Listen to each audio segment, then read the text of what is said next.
भाग को लेकर अद्य मया कथा प्रस्तूयते त्वया सर्वे श्रोतारः सावधानतया कथा श्रवणन्तु। बोलिए आनंद कंद भगवान की जय। बोलिए श्री कृष्ण भगवान की जय। बोलिए सब संत समाज की जय। आप सभी उपस्थित हैं। पूर्व समय से बहुत ही ईश्वर की असीम अनुकंपा है। आज हम जानेंगे बालकांड द्वार नंबर 18 में भगवान राम की महिमा का प्रभाव, उस राम की महिमा का प्रभाव जो बराबर भगवान शंकर जपा करते हैं।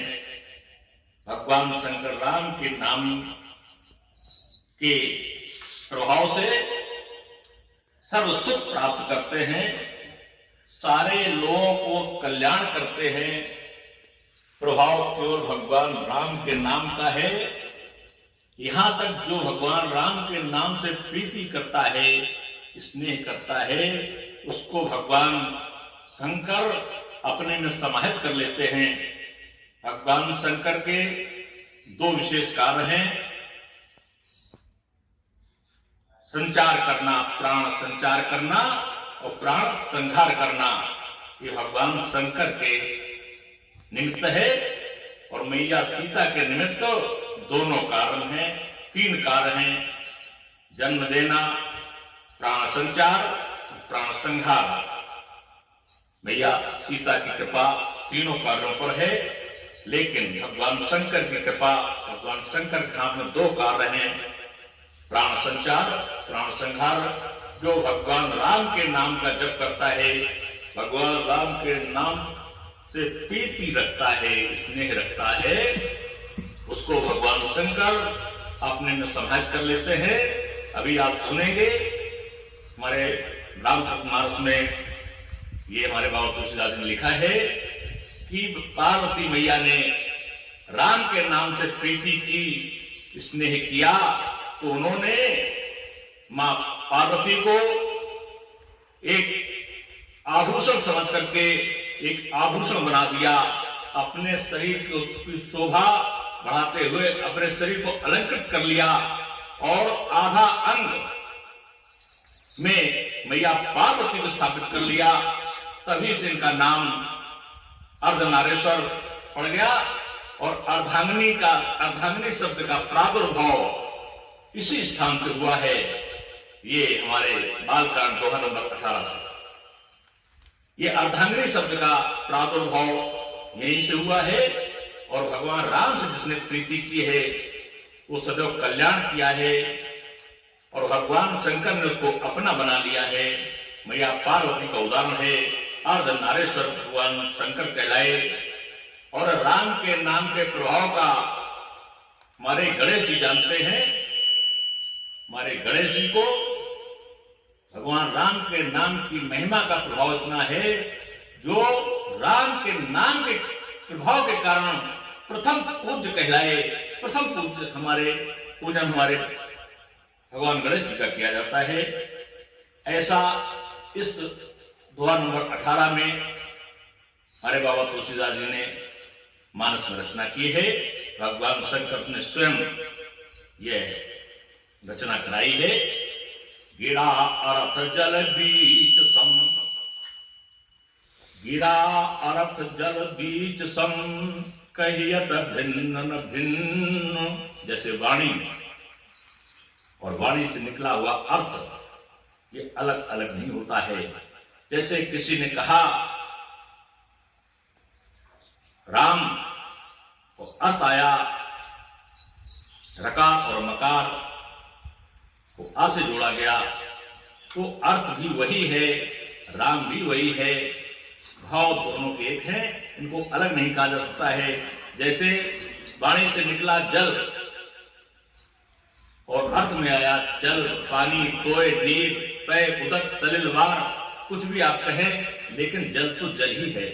जैसे जल अलग अलग नहीं होता है, ऐसे वाणी से निकला शब्द और उसका जो अर्थ होता है वाणी से जो भी शब्द निकले, अच्छा बुरा, सकारात्मक नकारात्मक कुछ भी निकले, उसका अर्थ जो होगा वो वाणी से जुड़ा हुआ होगा।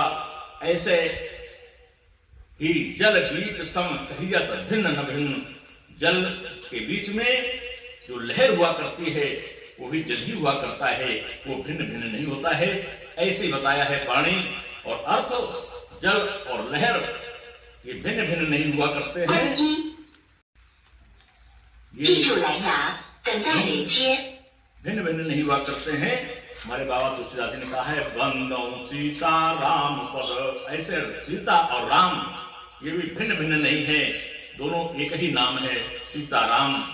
जब सीता अलग करेंगे, राम अलग करेंगे तो दोनों के भाव आ जाएंगे, लेकिन नाम दोनों का एक ही सीताराम। उनकी मैं वंदना करता हूं और इनका वंदन जिन सीताराम को हर दीन दुखी भरोसा करता है, विश्वास करता है, एक अपना सहारा मान लेता है, ऐसे भगवान राम और सीता के चरणों की मैं वंदना करता हूं। बंदहु नाम राम रघुवर को, भगवान राम के नाम का वंदना करता हूं। हेतु कृष्णानुभान हिमकर, जिनका हेतु ही अग्नि भास्कर भगवान सूर्य हिमकर चंद्रमा के लिए है। वेद हरि हरमय वेद प्रांत, इनका वेद ब्रह्मा को कहते हैं, हरि भगवान विष्णु को कहते हैं, हर भगवान शंकर होते हैं। मैं तीनों को मिला करके जब कहेंगे तो वेद प्राण को, जो वेदों के प्राण हैं वो ब्रह्म राम है। अगुण अनुपम गुण निधान सो, जिनकी महिमा का भंडार है, गुण की खान है। ये अगुण भी है, सगुण भी है, इनकी महिमा अपरंपार है, उनको मैं प्रणाम करता हूं। महामंत्र जो जपत महेशु, उन भगवान राम को, उन ब्रह्म को प्रणाम करता हूं जिनकी महिमा को भगवान शंकर जपा करते हैं। काशी मुकुट हेतु उपदेशु, जिनका भगवान शंकर ने उपदेश दिया है उस राम की महिमा से कि काशी में जो भी व्यक्ति प्राण त्याग देता है, जिसकी मृत्यु होती है, जिसका मरण होता है, वो सीधे स्वर्ग धाम पहुंचता है। ये प्रभाव है काशी का। लेकिन उस प्रभाव भगवान शंकर के नाम से काशी है, भगवान शिव के नाम से काशी है, शिव का वहां वास बताया जाता है। हर व्यक्ति जो अंतिम श्वास लेता है वो सीधे वैकुंठ धाम पहुंचता है। ये राम के नाम का प्रभाव मंत्र महामंत्र जो जपत महेशु, काशी मुकुट हेतु उपदेशु, महिमा जासु जान गण राउ, प्रथम पूज्य नाम प्रभु। इसकी महिमा आप देखें भगवान गणेश जी से, ये भी उनकी महिमा जानते हैं। जो प्रथम पूज कहलाए, ये भगवान राम के नाम की महिमा का प्रभाव है, इसलिए प्रथम पूज कहलाए। प्रसंग बहुत विस्तृत है, समय का अभाव है। ये हमारी मैया लक्ष्मी ने सुझाव दिया था। भगवान राम के प्रति बड़ा आदर था हमारे गणेश जी को, तो उनको उस कलंक से दूर करने के लिए भगवान शंकर को जिन्होंने सिर काट दिया, बहुत बृहद कथा है। तो ये आया कि प्रथम पूज्य हमारे गणेश जी रहेंगे, ऐसा वरदान तीनों देवियों ने मिलकर के दिया था। तो यह राम के नाम का प्रभाव है, राम की कृपा है, इसलिए भगवान गणेश प्रथम पूजनीय हुए। प्रथम पूजियत नाम प्रभाव, नाम के प्रभाव से पूजन है। जान आदि कब नाम प्रताप, आप वाल्मीकि को जानते हैं, नाम के प्रभाव का उदाहरण दिया है उन्होंने।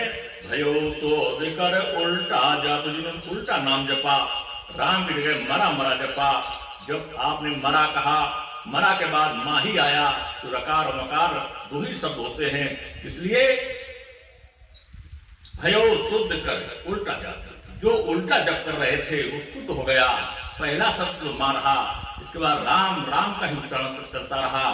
लेकिन वाल्मीकि जी ने अपने विवेक से मरा मरा का ही उच्चारण किया, लेकिन उच्चारण जो सरस्वती कृपा रही वो माँ मकार को हटा करके फिर राम राम की कृपा रही, इसलिए शुद्ध नाम हो गया राम। जब राम मरा मरा कहोगे मराम मराम तो माँ अलग कर दोगे राम राम निकलेगा, तो शुद्ध नाम हो गया वाल्मीकि जी का। सहस नाम सम सुन शिववानी, ये शिव जी के मुख से सुनी हुई वाणी सहस नाम के समान। जब यदि प्रिय संग भवानी, हमारी भवानी मैया पार्वती ने जिनका जप किया है, भगवान शंकर के साथ मैया पार्वती जप करती थी, स्नेह करती थी।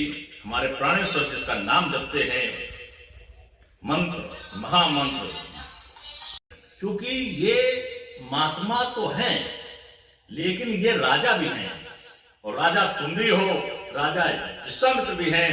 राजा राजा का बराबरी का दर्जा होता है, इसलिए तुम हाथ जोड़ करके नमस्कार भले कर लेना, लेकिन चरण बंदन न करना। वो तुम्हारी कोटि में संत नहीं है, तुम्हारी कोटि में राजा है, तुम्हारे समान है।